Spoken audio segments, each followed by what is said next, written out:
Nous revenons chez vous en séjour pour parler sur la thématique Jean-Baptiste ou la grandeur selon Dieu. Ce message part du texte de Matthieu chapitre 11, du verset 7 au verset 11 et puis le verset 18e. Nous essayons de réfléchir sur la grandeur. C'est quoi la grandeur? C'est qu'est-ce que les hommes disent concernant la grandeur? Qu'est-ce qu'il faut pour devenir grand? Et nous voulons les voir selon ce que la Bible dit. Et c'est pourquoi nous voulons vous encourager à suivre ce message, à vous laisser enseigner, interpeller, pourquoi pas réajuster. Que Dieu vous bénisse.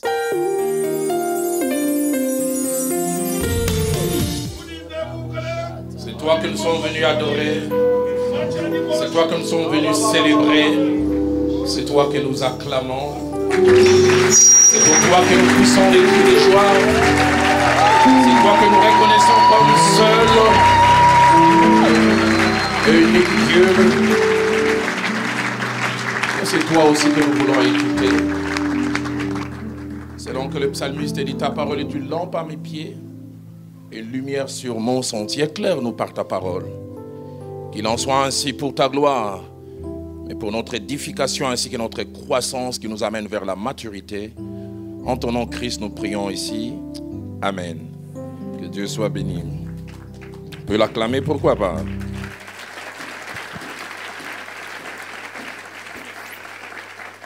Bonjour à vous, frères et sœurs, ce matin. Et quand je dis bonjour à vous qui êtes ici, à vous qui êtes à Lisanga, et puis à vous qui nous suivez au travers de ce moyen que les médias ainsi que tous les progrès de la technologie nous accordent aujourd'hui. Grand de ma joie de dire merci au Seigneur qui me prête souffle ainsi que vie ce matin, afin que je me tienne devant vous pour partager la parole. Et pourquoi ne pas dire merci, bien qu'il soit absent, à votre pasteur, qui a un fils pour moi, le pasteur Ken Luamba. Merci aussi à maman Nathalie. Merci aussi à la merveilleuse équipe d'hommes et de femmes tout autour de cet homme de Dieu qui font un merveilleux travail. Et pour gagner du temps, je nous propose 4 textes de la parole de Dieu. Nous lisons dans l'évangile de Matthieu, chapitre 11, la première lecture. Matthieu, chapitre 11. Et la lecture, nous la faisons en 2 temps, du verset 7 au verset 11e, et puis le verset 18. 11e chapitre de l'évangile de Matthieu. Nous partons du verset 7. Comme il s'en allait, Jésus s'est mis à dire à la foule au sujet des gens. Qu'êtes-vous allé voir au désert? Un roseau agité par les vents plutôt. Mais qu'êtes-vous allé voir? Un homme vêtu d'habits précieux. Voici ceux qui portent des habits précieux sont dans les maisons des rois. Qu'êtes-vous donc allé voir? Un prophète? Oui, vous dis-je, et plus qu'un prophète. Car c'est celui dont il est écrit, voici j'envoie mon messager devant ta face pour préparer ton chemin devant toi. Je vous l'ai dit en vérité, parmi ceux qui sont nés de femmes, il n'en a point paru de plus grand que Jean-Baptiste. Et j'aimerais les répéter, je vous l'ai dit en vérité, parmi ceux qui sont nés de femmes, il n'a point paru de plus grand que Jean-Baptiste. Je lis quand même la seconde partie qui un jour pourra faire l'objet d'un enseignement, aussi d'une étude. Cependant, le plus petit dans les royaumes des cieux est plus grand que lui. Nous lisons aussi Matthieu toujours au chapitre 3. Et pardon, là aussi nous lisons en 2 temps, nous lisons le verset 1er et puis nous lisons le verset 4e. En ces temps-là parut Jean-Baptiste prêchant dans les déserts de Judée. Verset 4, Jean avait un vêtement de poils de chameau et une ceinture de cuir autour des reins. Il se nourrissait de sauterelles et de miel sauvage. Avant-dernière portion, nous lisons l'évangile de Jean au chapitre 10. Nous lisons le verset 40 et 41. Jésus s'en alla de nouveau au-delà du Jourdain dans le lieu où Jean avait d'abord baptisé et il y demeura. Beaucoup de gens vinrent à lui et ils disaient, Jean n'a fait aucun miracle. Soulignez bien cela. Jean n'a fait aucun miracle. Mais tout ce que Jean a dit de cet homme était vrai. Et puis enfin, nous terminons avec Matthieu chapitre 14. Et notre lecture va du verset 6 au verset 12e. Matthieu 14. Or, lorsque l'on célébra l'anniversaire de la naissance d'Hérode, la fille d'Hérodias dansa au milieu des convives et plut à Hérode, de sorte qu'il promit avec serment de lui donner ce qu'elle demanderait. À l'instigation de sa mère, elle dit, donne-moi ici sur un plat la tête de Jean-Baptiste. Le roi fut attristé, mais à cause de ses serments et des convives, il commanda qu'on la lui donne. Et il envoya décapiter Jean dans la prison. Sa tête fut apportée sur un plat et donnée à la jeune fille qui l'apporta à sa mère. Les disciples de Jean vinrent prendre son corps et l'ensevelir. Ils allèrent l'annoncer à Jésus. Amen. Je voudrais, durant ces quelques minutes, pour nous-mêmes, quand je dis nous, moi y compris, vous qui êtes ici, et qui vous nous suivez au travers de toutes sortes de moyens que je disais que les médias nous donnent aujourd'hui, parler sur le thème Jean-Baptiste ou la vraie grandeur selon Dieu. Jean-Baptiste ou la vraie grandeur selon Dieu. Jean-Baptiste qui est un personnage central, un personnage qui est comme un pont entre l'Ancien et le Nouveau Testament, nous enseigne ce matin sur une notion qui fait l'objet de la recherche de plusieurs d'entre nous, d'une quête, et même des fois d'une quête effrénée, d'une poursuite, la grandeur. La grandeur. Et lorsque nous parlons de la grandeur en général, ces termes de grandeur cachent 5 idées. La première idée, la grandeur veut dire caractère de ce qui est grand par ses dimensions, par sa taille. C'est-à-dire qu'il dépasse la norme, qui dépasse la moyenne ou qui dépasse l'ordinaire. Mutombo Dikembe, on dira il est grand, grand par la taille, grand par la stature. Deuxièmement, lorsque l'on parle de grandeur, on parle du caractère d'une personne ou d'une chose qui a une valeur au-delà de la moyenne et qui se distingue. Et troisièmement, lorsque l'on parle de grandeur, on aimerait parler du caractère de ce qui sort de l'ordinaire, qui attire l'attention, qui impose le respect et qui attire aussi l'admiration. Quatrièmement, lorsqu'on parle de grandeur, on aimerait parler de ce qui frappe les yeux et ne peut passer inaperçu. On ne peut que les remarquer.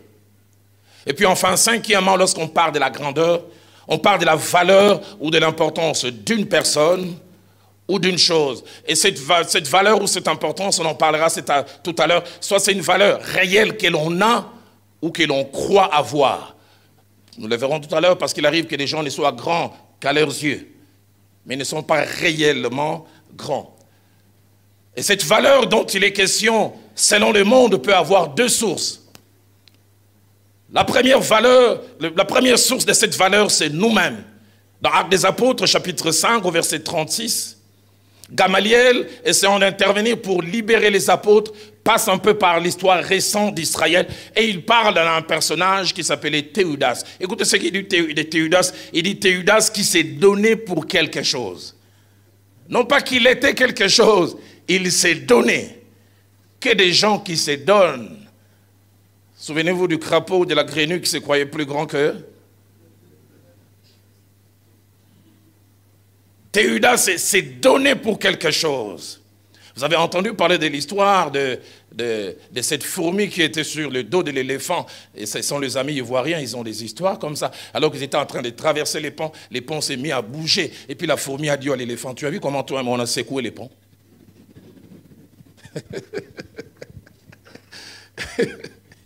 Il s'est donné pour quelque chose. Français courant dit, il prétendait être un personnage important. La version des Semeurs, il dit, il s'est donné pour un personnage important. Mais cette valeur peut aussi avoir comme source les autres. Dans Actes des Apôtres, chapitre 8, versets 9 à 11, la Bible nous parle d'un nommé Simon, le magicien. On dit, il y avait auparavant dans la ville un homme nommé Simon qui s'est donné pour un personnage important, exerçant la magie et provoquant l'étonnement du peuple de la Samarie. Écoutez ce que le verset 10 ajoute. Tous, depuis les plus petits jusqu'aux plus grands, l'écoutaient attentivement. Il disait, celui-ci est la puissance de Dieu, celle qui s'appelle la grande. Et la Bible dit, il écoutait attentivement parce que depuis longtemps, il les avait étonnés par ses actes de magie. Et déjà à ce niveau, j'aimerais dire un certain nombre de vérités attachées à la grandeur. Je ferai sortir 8 vérités attachées à la grandeur. C'est que premièrement, la grandeur, selon les humains, est liée au poids, à la valeur ou à l'importance d'une personne. Valeur poids d'une personne. Et comme je disais, valeur réelle ou supposée. Deuxièmement, la grandeur est toujours une notion comparative. On est toujours grand par rapport à quelqu'un. Toujours une notion comparative, toujours utilisée dans la comparaison. Dans Jean chapitre 4 au verset 12, lorsque la femme samaritaine compare Jésus à Jacob, il lui pose la question, es-tu plus grand que notre père Jacob, qui nous a donné ses puits et qui en a bu lui-même? C'est toujours une notion comparative. Notre église est plus grande que la vôtre. Notre parti politique est plus important que les vôtres.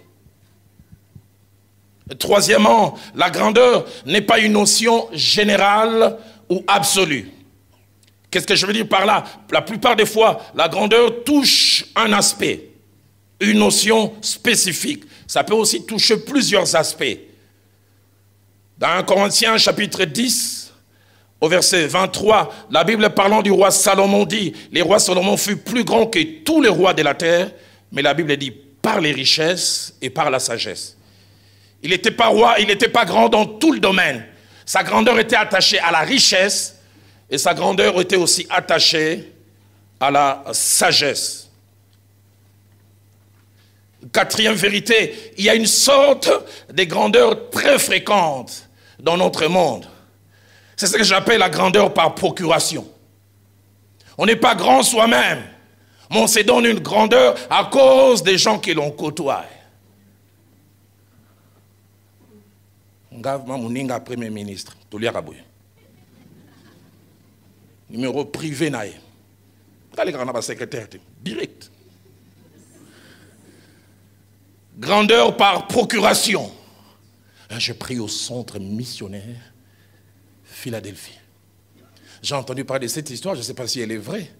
Il semble lors de la dernière prestation de serment, plusieurs groupes de Ouéwa étaient, et puis les roulages ont voulu les arrêter. Ils ont dit non, famille présidentielle.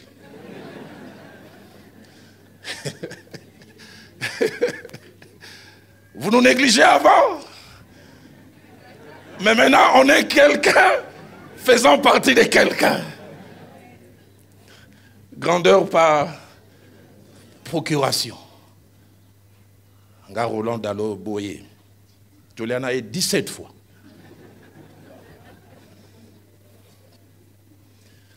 On devient grand par quelqu'un que l'on connaît, par quelqu'un que l'on côtoie, par quelqu'un avec qui on a des liens privilégiés.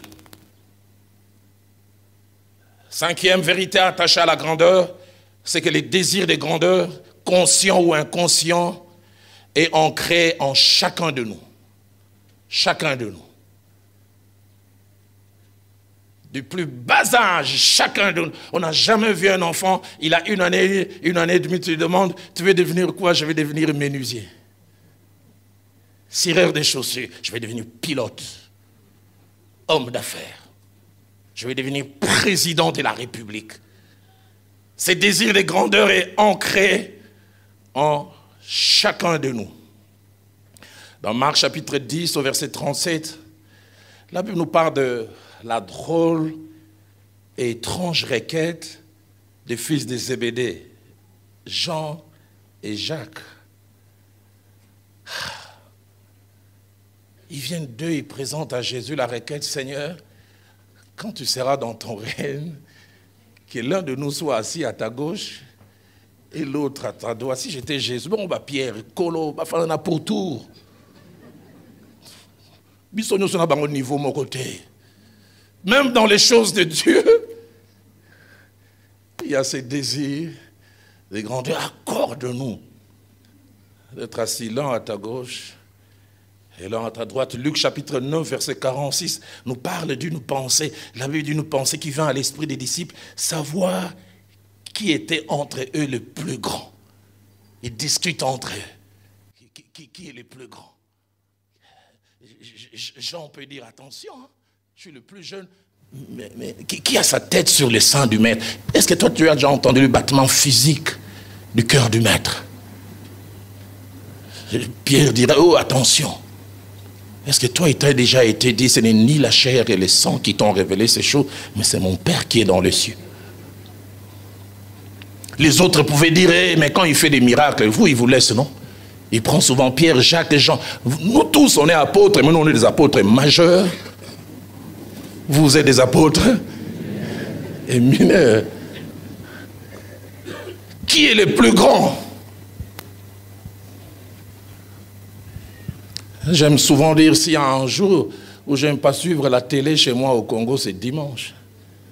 Et surtout s'il y a dimanche, c'est une fourchette de temps entre 10h et 16h. Si tu ouvres, un autre se lève et dit, Jésus de nuances. Donc dans les domaines de Vouanga, Jésus. Un autre lui dit, mais il semble que moutatang so papa na tangi sa école gardienne de yako yemba.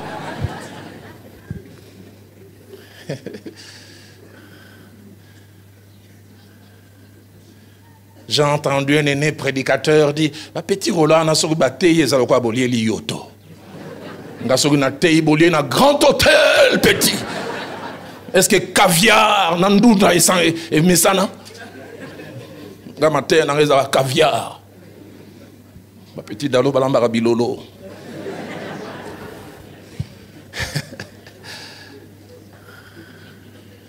Luc chapitre 22, verset 24, on avait dit, il s'éleva parmi les apôtres une contestation. Lesquels d'entre eux devaient être estimés les plus grands? Waouh! Ils en discutent. Ils se restent entre eux. Qui est le plus grand? Waouh! La grandeur. Sixième vérité attachée à la grandeur, c'est comme nous le verrons, la grandeur en elle-même n'est pas un problème. Les trois grandes questions à se poser par rapport à la grandeur, c'est qu'est-ce que je fais ou je suis prêt à faire pour parvenir à la grandeur? La deuxième question, c'est pourquoi et pour quelle motivation je désire être grand? Avoir une grande église, avoir une grande renommée. La troisième question, comment vais-je gérer cet état des choses? J'ai à peine une trentaine d'années dans la foi, quasiment 30 ans dans le ministère, 28 ans dans le ministère pastoral. J'ai vu la grandeur, entre guillemets, dans le ministère happer certains. Quand ils étaient frères et quiconque, ils étaient bien pleins de vertus, mais quand ils deviennent, entre guillemets, grands, ils deviennent la caricature de tout ce qu'ils étaient avant. Ils perdent leur profil initial. Septième vérité, une notion approfondie de la parole de Dieu nous montre qu'il n'y a pas une sorte de grandeur, mais il y en a plusieurs. J'en ai fait ressortir 4. Il y a premièrement la vraie grandeur et deuxièmement, il y a la fausse grandeur. La vraie grandeur, mais aussi il y a la fausse grandeur. Troisièmement, il y a la grandeur selon les mondes. Et quatrièmement, il y a la grandeur selon Dieu. S'il y a plusieurs acteurs qui distinguent la vraie grandeur de la fausse grandeur, il y en a 2 des très importants qui peuvent nous aider à savoir cette grandeur est-elle réelle, vraie, ou elle est cosmétique, fabriquée.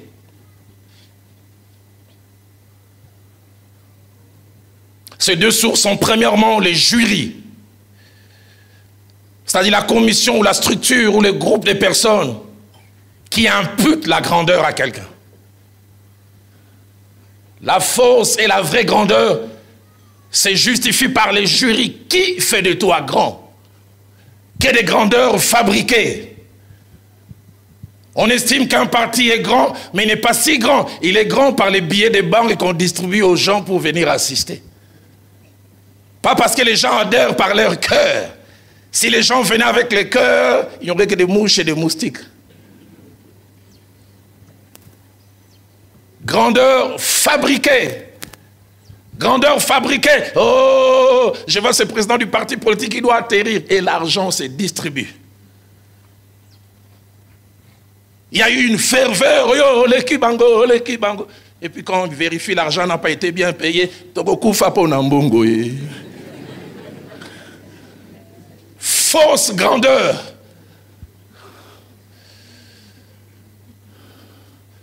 La fausse grandeur a souvent soit nous-mêmes seulement, ou quelquefois les autres, ou des fois nous et les autres comme jury. Mais la vraie grandeur a Dieu comme principale source, comme jury. Les hommes peuvent ne pas reconnaître ma grandeur. Moi-même, je peux ignorer que je le suis comme Jean. Jean ne se disait jamais être grand. C'est Jésus qui a ouvert la bouche, qui a dit de tous ceux qui sont nés de femmes, il n'y a pas de plus grand que Jean-Baptiste. Qui les voyait comme grand? Personne. Je prie qu'à Philadelphie, je prie que dans cette nation, les gens recherchent la grandeur, mais la grandeur selon Dieu. Dans Luc chapitre 1er, au verset 15, avant même la naissance de Jean le Baptiste, il a été dit à son père, Zacharie, et j'aime ce qui est dit. Cet enfant qui naîtra de toi, il est dit, il sera grand, mais devant les seigneurs. Les hommes peuvent ne pas voir sa grandeur, mais le Seigneur le verra comme grand. La version Parole de vie dit, il sera quelqu'un d'important pour le Seigneur.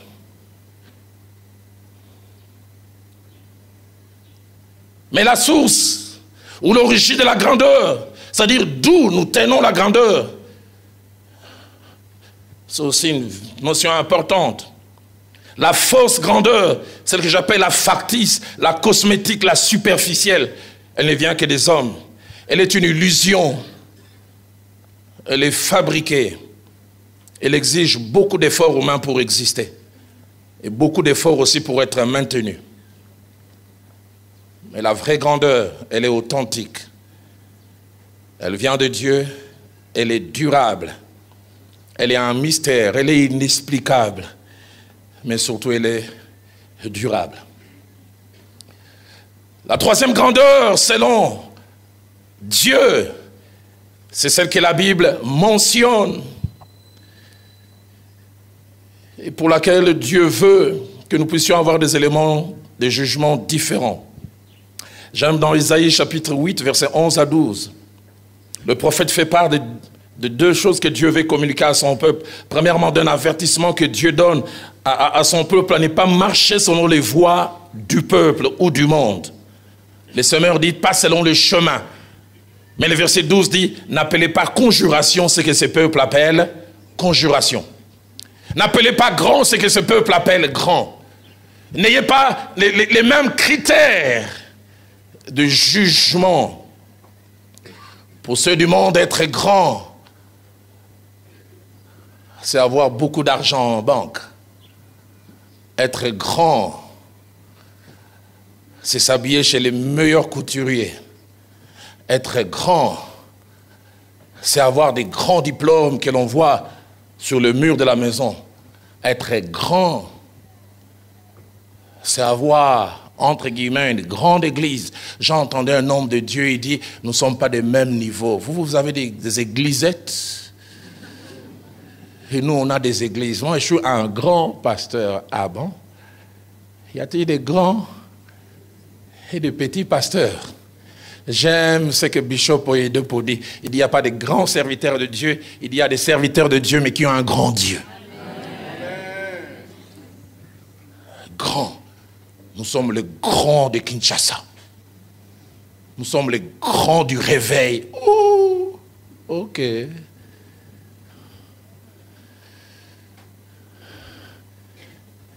Et ce merveilleux texte que nous avons lu, de Matthieu 11, 7 à 11, qui est notre texte de base, est un texte plein d'enseignements. Mais aussi un texte étrange, attaché à la notion qui nous intéresse en ces jours, c'est de la grandeur. La première chose qui rend ce texte étrange, c'est le timing du discours de Jésus. Ce n'est pas après un miracle ou après un haut fait de Jean-Baptiste qu'il proclame sa grandeur. C'est un moment de la faiblesse de Jean-Baptiste. Jean-Baptiste est arrêté, il est en prison, il commence même à douter de Jésus. Et c'est à ce moment-là qu'il envoie des gens, il dit, allez demander à Jésus, est-il celui qui devait venir? Ou devons-nous en entendre un autre? Jésus les blâme presque. Il dit, allez dire à Jean, les aveugles voient et les paralytiques marchent, et puis il dit, malheur à celui pour qui je ne serai pas une occasion de chute. Et après l'avoir presque blâmé, il se retourne et se met à les louer. Drôle de timing pour parler de la grandeur de quelqu'un qui, en ce moment, sa foi est au plus bas pour dire que les critères de la grandeur ne sont pas les mêmes selon Dieu et selon les hommes. Deuxième des choses, c'est la correction ou le réajustement du regard des hommes par rapport à Jean-Baptiste. Quand Jésus parle, il veut dire, vous ne les connaissez pas. Vous n'avez pas la réelle idée de ce qu'il était, parce qu'il venait de terminer son ministère, il était quasiment en train de disparaître. Il dit, vous portez les mauvaises lunettes pour les juger. Vous ne les connaissez pas bien. Voilà pourquoi il dit dans Matthieu 11, 8 à 9, mais qu'êtes-vous donc allé voir un homme vêtu d'habits précieux? Qu'êtes-vous donc allé voir un prophète? Lui-même dit plus qu'un prophète. Vous ne les connaissez pas, vous ne connaissez pas sa valeur. Moi, je la connais. Il n'était pas vêtu d'habits précieux. Une autre version dit pas d'un style vestimentaire raffiné. Troisième des choses, par rapport à ces contextes et attachés à la grandeur, c'est la déclaration étrange de Jésus-Christ. Parlant non seulement de Jean-Baptiste, mais les comparant à plusieurs avant lui. Et il montre que Jean-Baptiste occupe une place spéciale, une position particulière. Matthieu 11, au verset 11, il commence par sa célèbre formule, quand il veut dire des vérités et attirer le regard, il dit, je vous l'ai dit en vérité. Une autre version dit, je vous le déclare, c'est la vérité. La version de Semeur dit, vraiment, je vous l'assure. Et qu'est-ce qu'il nous assure? Il dit, parmi tous ceux qui sont nés des femmes, tout, plus grand qu'Adam, le premier. Quand il parle en ce moment, il veut dire plus grand qu'Abraham. Quand il parle, il veut dire plus grand que David. Plus grand que Salomon, qui était reconnu comme étant le plus grand de son époque. Plus grand que Jules César à Rome. Il dit de tous ceux qui sont nés des femmes. Et ceux qui l'écoutent, ils disent, quels sont ces critères de grandeur? En quoi est-il plus grand que les autres? Parmi tous ceux qui sont nés des femmes, il n'a pas paru de plus grand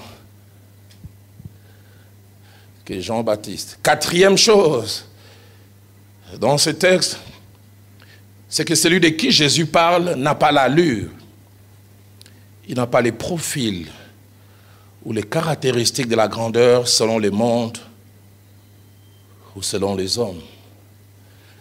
Ce n'est pas un grand roi avec influence. Ce n'est pas comme Louis XIV, le roi soleil. Ce n'est pas un grand général dont la poitrine est remplie de décorations, qui montre ses actes de haute bravoure.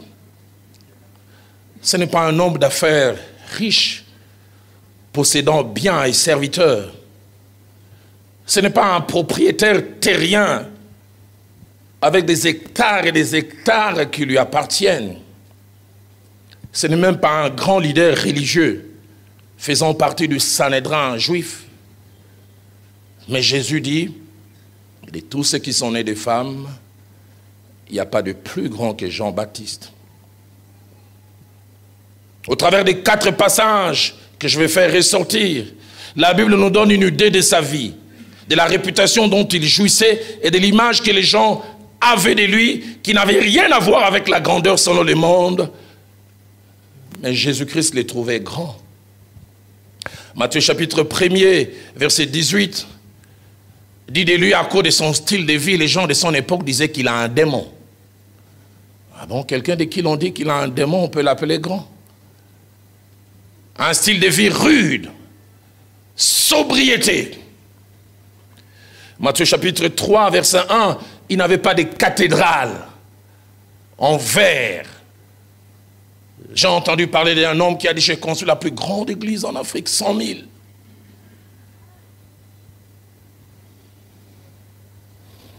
Matthieu 3, 1, il dit, il prêchait dans les déserts.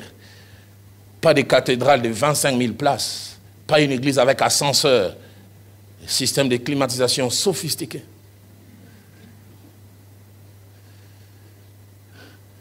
Matthieu 3, chapitre 4, nous parle de son style vestimentaire qui n'a rien à voir avec la grandeur.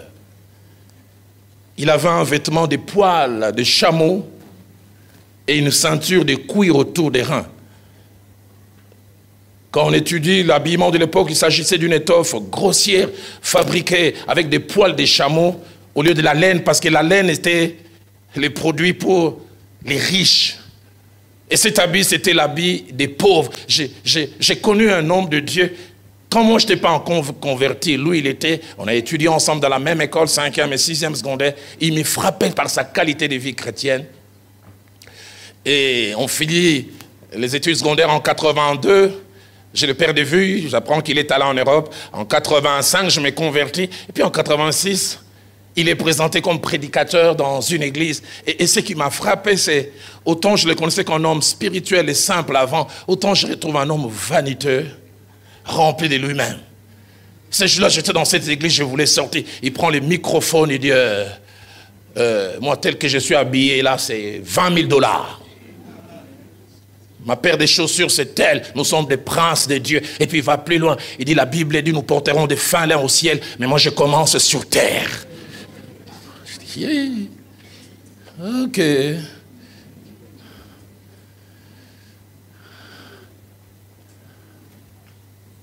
Les grands vêtements de poils des chameaux. Oh, je ne dis pas que tu ne dois pas faire attention à l'extérieur. Mais qu'il y a des hommes qui font trop attention à l'extérieur. Dès qu'on l'invite, tu vas prêcher. Nakolata nini. Oh, Lukana nous côté ya.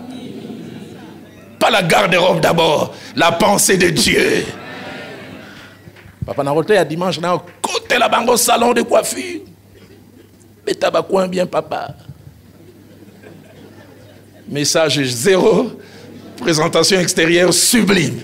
Donne-nous des gens qui viennent même en Lingwanda, mais qui ont la pensée de Dieu.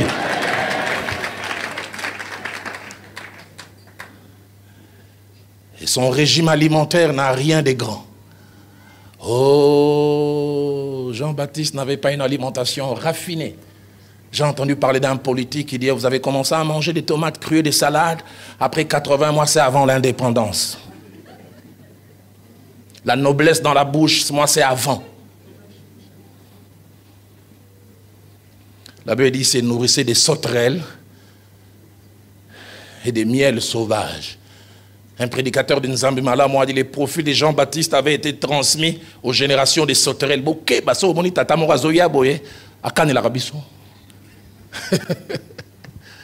C'est tout ce qui faisait sa nourriture. Et les sauterelles, c'était la nourriture des pauvres, de ceux qui n'avaient pas de moyens. Ils servaient de nourriture aux pauvres. Et le miel qui abondait dans les montagnes de la Judée, où les abeilles les déposaient le plus souvent, c'était quelque chose que l'on pouvait trouver sans sortir de l'argent. Et c'était ça que Jean-Baptiste. Seigneur, en quoi Jean-Baptiste est-il grand? Jean chapitre 10 au verset 41, la Bible apporte encore un élément qui n'a rien à voir avec la grandeur. La Bible dit, Jean n'a fait aucun miracle. Un homme de Dieu se lève et dit, moi dans mon ministère, le surnaturel est naturel. L'extraordinaire est ordinaire. Ouh!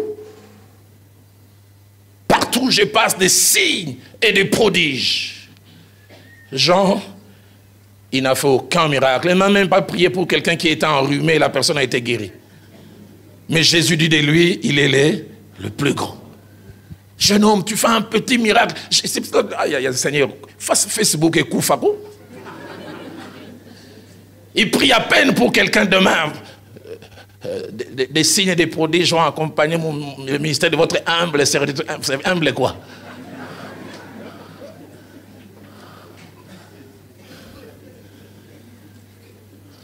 Autrefois, on laissait les gens nous louer. Les gens se louent eux-mêmes. Ils se fabriquent eux-mêmes leurs propres marketeurs. Matthieu chapitre 14, versets 6 à 12. Troisième élément qui nous parle de sa triste fin qui n'a rien à voir avec la grandeur. Il était en prison. Il a fini décapité. Et l'homme de qui Jésus a dit que de tous ceux qui sont nés des femmes, il est le plus grand. Son corps, son deuil a eu lieu sans sa tête. On pleurait un corps sans tête parce que sa tête était un trophée quelque part. Il n'a pas eu un enterrement en première classe. Ou un grand cortège, les gens marchent au ralenti. Des bouquets de fleurs qui submergent les cercueils. Et des discours avec des envolées oratoires, des discours auxquels personne ne croit. Cet homme était un homme d'une grande probité morale. Les gens qui le connaissent, coureur des jupons papa. Oraison funèbre à la cathédrale. Enterrement au Mondovision. Les chaînes de télé, les drapeaux sont en berne. Deuil national. Jean-Baptiste, mort comme un chien. Enterré comme un chien. Mais Jésus dit, c'est le plus grand. De tous ceux qui sont nés des femmes, d'où tu dis ta grandeur? Qu'est-ce qui fait ta grandeur? La grande question en ces jours est, qu'avait-il des grands que nous ne voyons pas et que Jésus seul voyait? Sur base de quels critères Jésus a-t-il déclaré que Jean était grand? Enfin que nous recherchions aussi cette grandeur. Quelles lunettes Jésus portait pour voir la grandeur de Jean-Baptiste que les autres ne voyaient pas? Avant de répondre à cette question, j'aimerais dire qu'une étude approfondie de la notion de la grandeur montre que les gens sont grands selon 4 causes. Et malheureusement, le monde se limite aux 3 premières causes et ignore et néglige la 4e cause qui est proche de la grandeur selon Dieu et la grandeur dont Jésus parlait. Cette 4e cause, cette 4e dimension, c'est la plus élevée, la plus noble et que je nous souhaite. La première dimension de la grandeur, c'est la grandeur selon les choses accumulées ou selon les avoirs. Selon le monde, on est grand par ce que l'on a. On est grand par ce que l'on possède. On est grand par ce qu'on a accumulé comme bien. Et le monde vous regarde comme étant grand. Job chapitre 1er verset 3. Job était grand, un homme important dans la contrée où il vivait à l'époque à cause de tous les biens qu'il avait. Plus de 5000 brebis, des chameaux, des serviteurs en grand nombre. Deuxième degré, deuxième dimension de la grandeur, et ça c'est encore quelque chose, c'est la grandeur selon les connaissances acquises ou accumulées. Je dis la grandeur selon les savoirs. Premièrement, selon les avoirs, les choses accumulées. Mais deuxième niveau de la grandeur, c'est la grandeur selon les savoirs. Les gens s'estiment grands parce qu'ils ont des diplômes. J'ai un PhD en sciences nucléaires.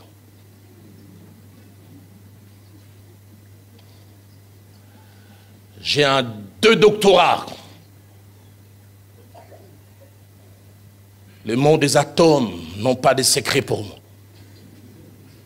Je peux t'expliquer.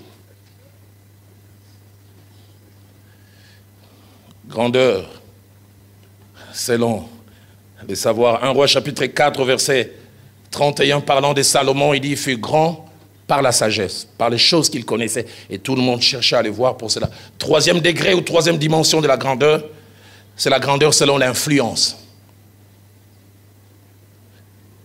Selon les faits que l'on produit chez les autres. Selon ce qu'on a accompli. Selon les répercussions de ce que nous faisons dans 2 Rois plutôt chapitre 5, au verset 1er et 2e, la Bible parlant de Naaman, dit qu'il jouissait d'une grande réputation parce que c'était par lui que l'Éternel avait accordé une grande délivrance. Sa contribution auprès d'autres a fait sa grandeur. Grandeur selon l'effet d'avoir, de grandeur selon l'effet de savoir. Quand j'étais à l'université, j'avais un prof des droits constitutionnels. De temps en temps, quand il nous enseignait, il s'arrêtait et dit, vous ne sentez pas que je suis intelligent? Jelo epenge osako.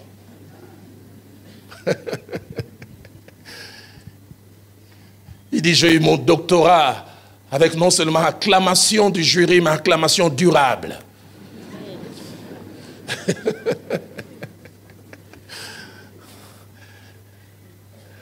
Grand selon l'influence, selon ce que l'on a accompli. Et puis à la 4e dimension, le 4e degré, celui que Jean-Baptiste a eu à atteindre et pour lequel je prie que toi et moi, nous puissions non seulement atteindre, mais rechercher. C'est la grandeur selon les caractères. La grandeur selon ce que l'on est. Pas ce que l'on fait, pas ce que l'on a, pas l'influence, mais la grandeur selon l'être. Qui êtes-vous? Et Jean-Baptiste était grand, non pas parce qu'il avait. Jean-Baptiste était grand, non pas parce qu'il savait.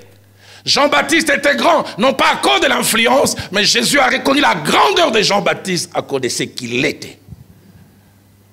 Un caractère élevé, une personnalité hors pair.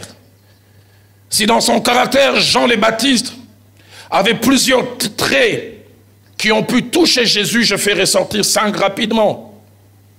Les premiers traits de caractère, c'était la fidélité à son appel, ainsi qu'à sa vocation. Dans Marc chapitre 1er, au verset 2, parlant de lui-même, il dit « Je ne suis que la voix qui crie dans les déserts. Je ne viens pas me présenter.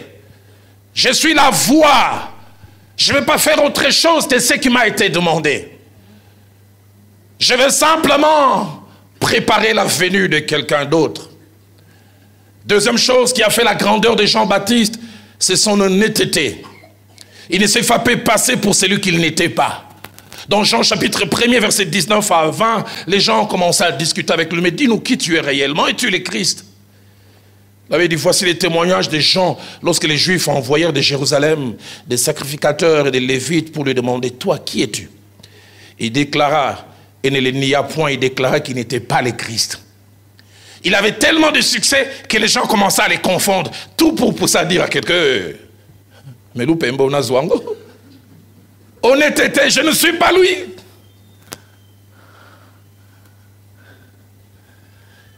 J'ai été étonné quand j'étais pasteur titulaire, un monsieur vient et dit, je cherche le pasteur titulaire de l'église. J'ai dit, mais c'est moi. Il dit non.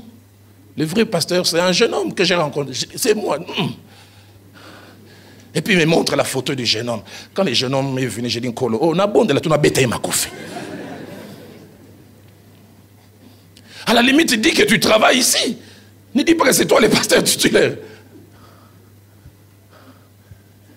Honnêteté. Je fais partie des collèges des pasteurs à Philadelphie. Et pourtant, tu n'es qu'un intercesseur.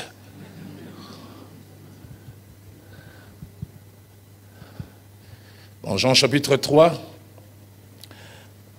verset 28, Jean-Baptiste dit, vous-même vous m'êtes témoin que j'ai dit, je ne suis pas le Christ, mais j'ai été envoyé devant lui.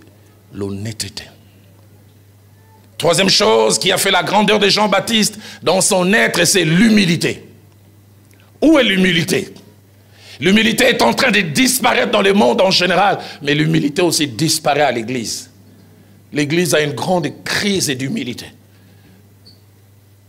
L'orgueil remplit la chair, remplit les sacerdoces.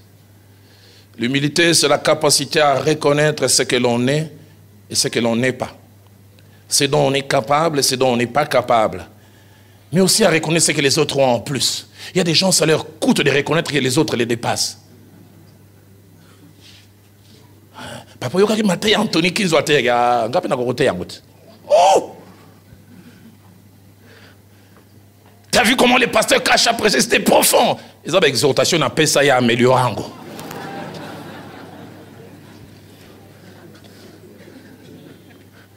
Mon pasteur, le fait Jacques-André Vernon dit, la grandeur qui s'est bâtie en abaissant les autres n'est pas la grandeur. La vraie grandeur n'a pas peur d'élever les autres.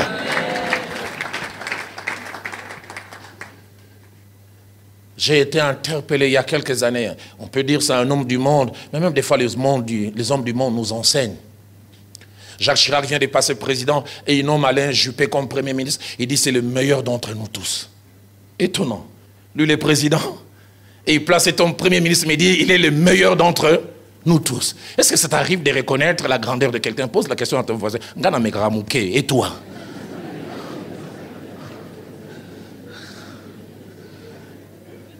Mes sœurs, est-ce qu'on dit Makabima Moninga? Quand les amis disent beta beta maman, on m'a dit Aninga beta, il a dit bien, mais ceux qui n'ont pas à gauche, il fallait qu'il y ait à droite. Oh!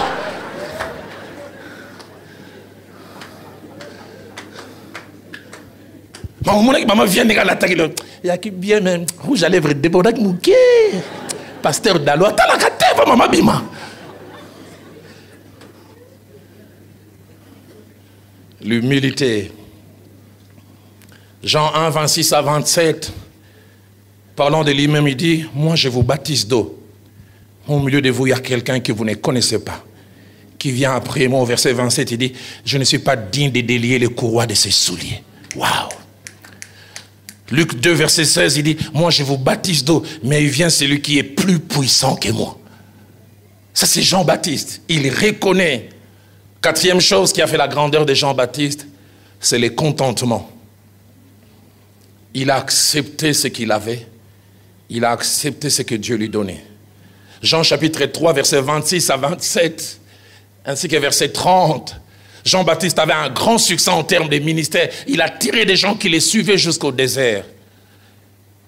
Et quand il a commencé à parler de Christ, les gens ont commencé à quitter son équipe pour rejoindre l'équipe de Christ. Et un groupe de disciples vient à la fois accuser et Jésus et ceux qui ont quitté son camp. Ils veulent dire, maître, tu sais, celui que tu as baptisé au-delà du Jourdain, tout le monde va à lui.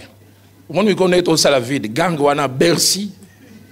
Et puis, Seigneur, tout le monde a bilongi à Batubazaki au béton. Lionel Goutakendakuna. J'aime la réponse de Jean-Baptiste. Il dit, un homme ne peut recevoir que ce qui lui a été donné du ciel. Il dit, si c'est le ciel qui lui a donné, où est le problème? Et puis il ajoute, il faut qu'il croisse et que je diminue. Où sont les gens qui ont le contentement? Dieu peut te donner un impact sur 1000 personnes. S'il a donné à l'autre l'impact sur 10 000, où est le problème? Tu souffres, vous savez, heureusement Dieu n'expose pas nos cœurs. Sinon tu serais étonné, celui qui t'appelle ma copa, tout ce qu'il ressent dans son cœur. Celui qui t'appelle pire Ngaï, tu es son pire ennemi.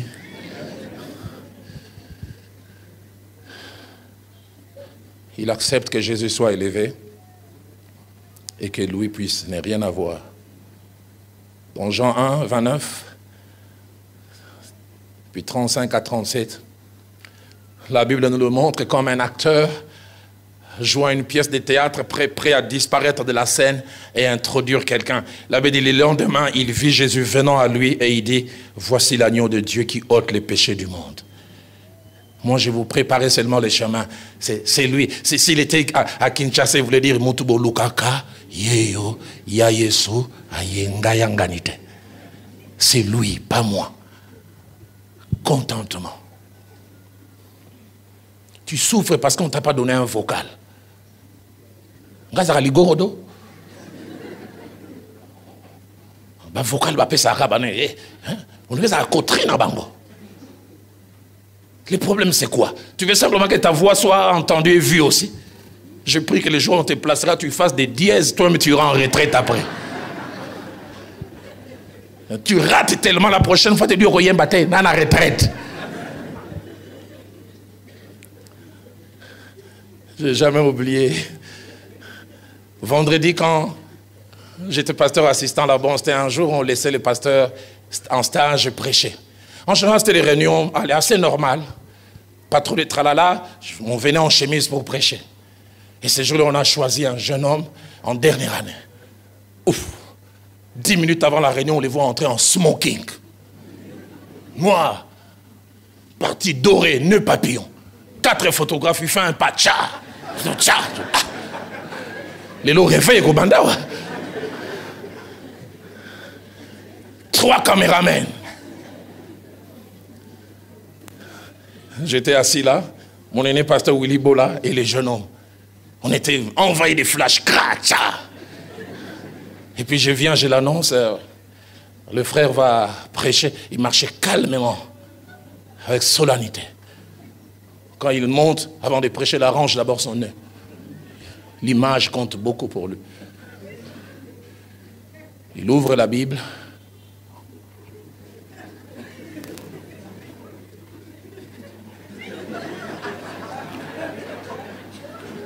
Et puis il commence à m'appeler. Je dis quoi?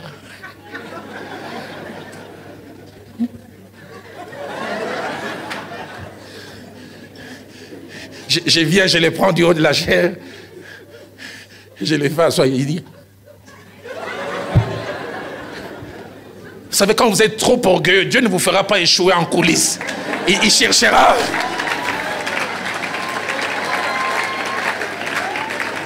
Je vais faire une prière, tu diras pas Amen. Philadelphie. Prochain mercredi, prochain jeudi. Au nom de. Je te vois, tu cites un nom, mais moi je ne peux pas citer des noms.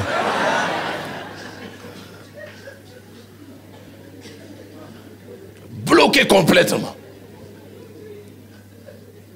30 minutes après, il revient. Mungongo Zongi.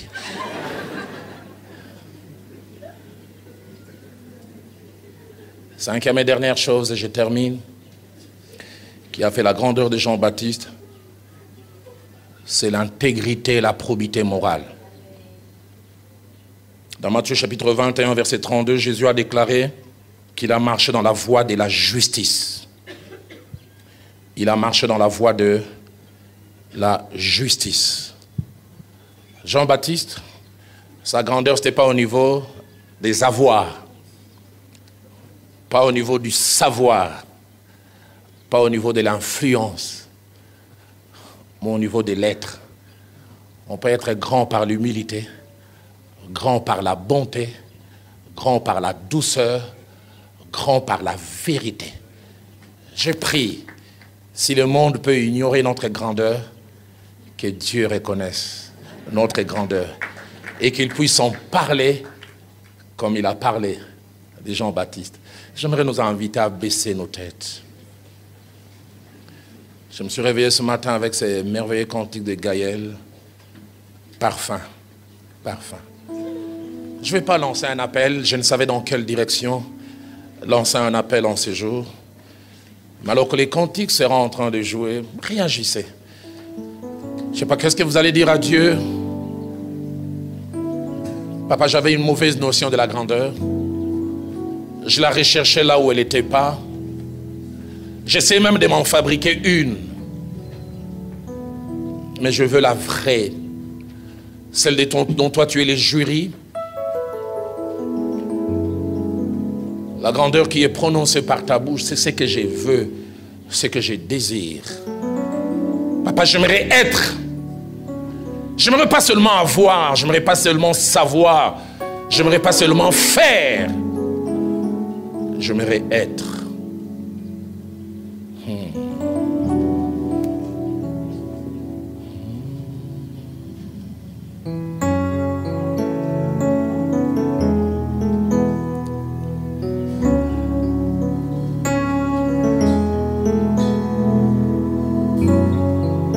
C'est là mon désir, pour ton plaisir.